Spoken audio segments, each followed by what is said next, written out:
COVID-19, is the BC entertainment sector facing a labor shortage? New York probe of Trump Organization now criminal as US lawmakers back study of Capitol riot. Facebook extends Trump's ban to 2023, adds new rules for politicians. Federal panel calls for end to mandatory hotel quarantine rules. No place for racism. Thumb says a senior soldier reportedly removed from Vaccine Task Force Canada to receive 2 doses a week of Pfizer COVID-19 vaccine until end of August. Trudeau Canada's top doctor says country is moving past crisis phase in COVID-19 pandemic. Andrew Scheer, protesters clash at Conservative rally favoring John A. Macdonald statue. Trudeau hopes Air Canada will explain bonuses paid out to airlines executives after receiving government funding. The effects of residential schools still transcends today. Advocates say Trudeau announces additional funding for National Action Plan on MMIWGUS to allocate 75% of unused COVID-19 vaccine to developing nations. Canada. Trudeau says Canada supports US investigation into the origins of COVID-19. Could Delta variant put pause on provincial reopening plans? B.1.617 first detected in India to be dominant COVID-19 strain in Peel region. Top doctor says New Brunswickers who had AstraZeneca can mix COVID-19 vaccines following NACI guidance. Doctor says Ottawa, Canada's border agency has an urgent need to hire a global technology firm to help develop a biometric strategy in response to rapidly evolving issues including COVID-19. The Canada Border Services Agency issued a notice of procurement Monday inviting 15 firms to submit proposals for immediately setting up an Office of Biometrics and Identity Management. The agency also wants a strategy and roadmap for digital solutions using biometric-related technologies to address issues flowing from the pandemic and other priorities. Biometric information, a unique identifier such as an iris scan or a fingerprint record, is considered useful in managing the passage of people across borders, though it also poses privacy risks. The chosen contractor would help the border agency develop a plan to manage, evolve and adapt the use of biometrics while considering its relationship with other federal departments and international partners.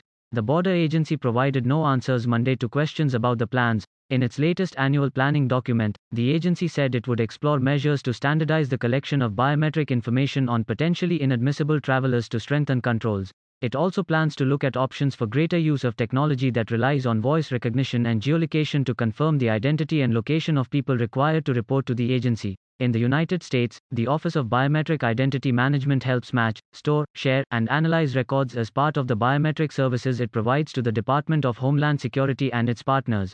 It is encouraging to see Canada's border agency is establishing a proactive and systematic approach to the adoption of more biometrics at the border in the form of a new office, said Tamir Israel of the Canadian Internet Policy and Public Interest Clinic, based at the University of Ottawa's law faculty. But I am deeply concerned at the substantial increase in biometric use that this procurement document implies. Biometric recognition and identity can be highly intrusive, and we have seen significant pressure to adopt facial recognition technologies in particular at border crossing, he said. The experience from other jurisdictions has been that, once in place, reliance on these technologies tends to expand rapidly beyond its initial objectives, and frequently facial recognition technologies are repurposed for use beyond the border. Vito Pilecki, a spokesman for the Federal Privacy Commissioner, said the watchdog had not been consulted about the Border Services Agency procurement notice, but we will reach out to the CBSA for more information about the initiative. Given the sensitivity of biometrics, we regularly recommend that institutions ensure that each initiative using biometrics be evaluated for necessity, effectiveness and proportionality, as well as other key principles such as ensuring adequate safeguards, limiting retention and use. Pilecki added. Generally speaking, biometrics are unlike other types of personal information in that they are intimately associated with the human body and cannot be easily changed, he said. This makes biometrics particularly sensitive, given their permanence and uniqueness in relation to identity. Canada's privacy commissioners recently said respect for laws and principles governing personal information must guide introduction of digital or paper proof of vaccination certificates that could smooth the transition to post-pandemic life. This report by the Canadian Press was first published June 7, 2021. Jim Bronskill, The Canadian Press.